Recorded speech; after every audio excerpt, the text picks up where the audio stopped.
Hello friends, आज मैं आपको आर्क वेल्डिंग मशीन के बारे में बताऊंगा। आर्क वेल्डिंग करने के लिए कौन कौन सी मशीनों की आवश्यकता होती है, क्योंकि हम जो आर्क वेल्डिंग करते हैं उसमें हमें हाई वोल्टेज और लो करंट नहीं चाहिए होता है, क्योंकि हाई वोल्टेज रहेगा तो हमें शॉक लग जाएगा। इसलिए हमें आर्क वेल्डिंग करने के लिए कौन कौन से वेल्डिंग सेट का प्रयोग किया जाता है मैं आपको बताऊंगा। फर्स्ट होता है जो हमारा वेल्डिंग ट्रांसफार्मर सेट। सेकेंड होता है वेल्डिंग रेक्टिफायर सेट, और तीसरा होता है मोटर जनरेटर सेट, और चौथा होता है इंजन जनरेटर सेट। तो इन सब के बारे में एक एक करके मैं आपको डिस्क्राइब करूँगा। फर्स्ट आपको मैं वेल्डिंग ट्रांसफार्मर सेट जो होता है, ये जो ट्रांसफार्मर जो होता है जो बिजली घरों में जो लगे होते हैं वो होते हैं स्टेप अप। ट्रांसफार्मर भी दो प्रकार का होता है, एक होता है स्टेप अप, दूसरा होता है स्टेप डाउन ट्रांसफार्मर। तो जो वेल्डिंग ट्रांसफार्मर जो सेट होता है ये दो प्रकार का होता है। फर्स्ट होता है स्टेप अप और सेकेंड होता है स्टेप डाउन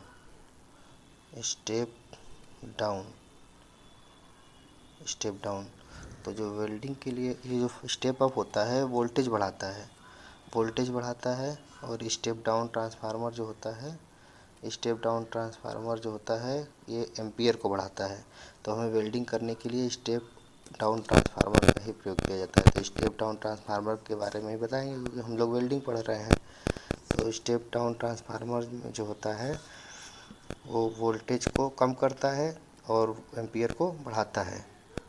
तो यही वेल्डिंग ट्रांसफार्मर का हो गया प्रयोग। वेल्डिंग ट्रांसफार्मर जो होता है वोल्टेज को कम करता है तथा एम्पियर को बढ़ाता है। वेल्डिंग ट्रांसफार्मर सेट जो होता है वो भी दो प्रकार का होता है, एक होता है एयर कूल्ड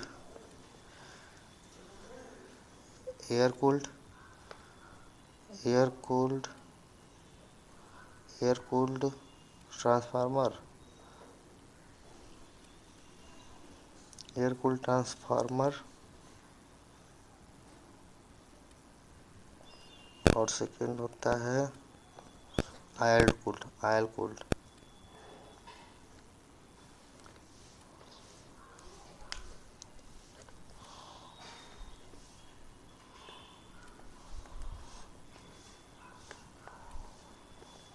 ठीक है, एक हो गया एयर कूल ट्रांसफार्मर, सेकेंड हो गया ऑयल कूल ट्रांसफार्मर।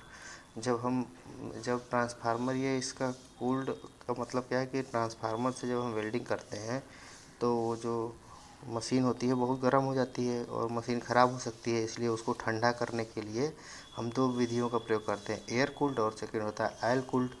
तो जब उसमें फ़ैन लगा दिया जाता है, फ़ैन लगाने से क्या होता है, अंदर के गर्म हवा को बाहर की तरफ फेंकता है, जिससे ट्रांसफार्मर ठंडा रहता है। तो उस प्रक्रिया को एयर कूल्ड ट्रांसफार्मर कहते हैं।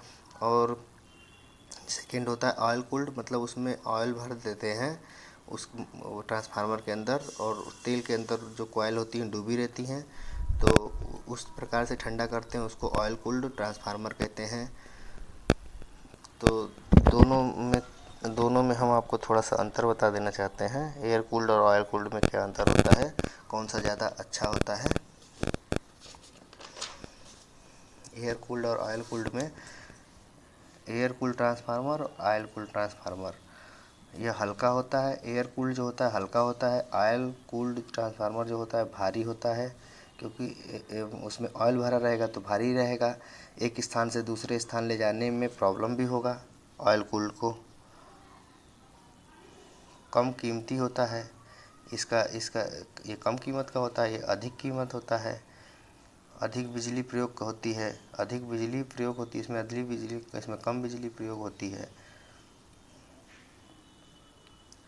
तो ये हो गया आपका एयर कूल्ड और ऑयल कूल्ड ट्रांसफार्मर में अंतर। अब आपको अगला मैं बताऊंगा। उसके बाद आपको रेक्टिफायर सेट, सेकेंड होता है हमारा रेक्टिफायर सेट।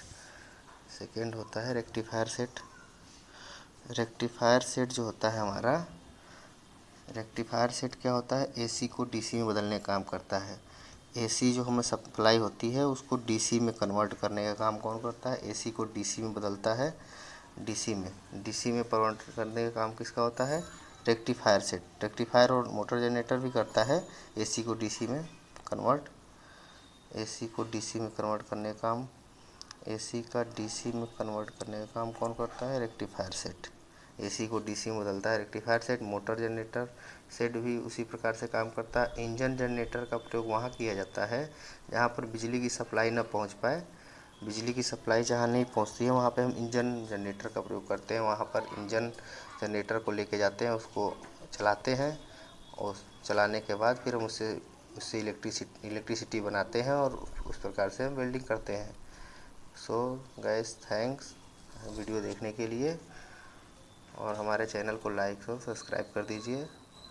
Thank you.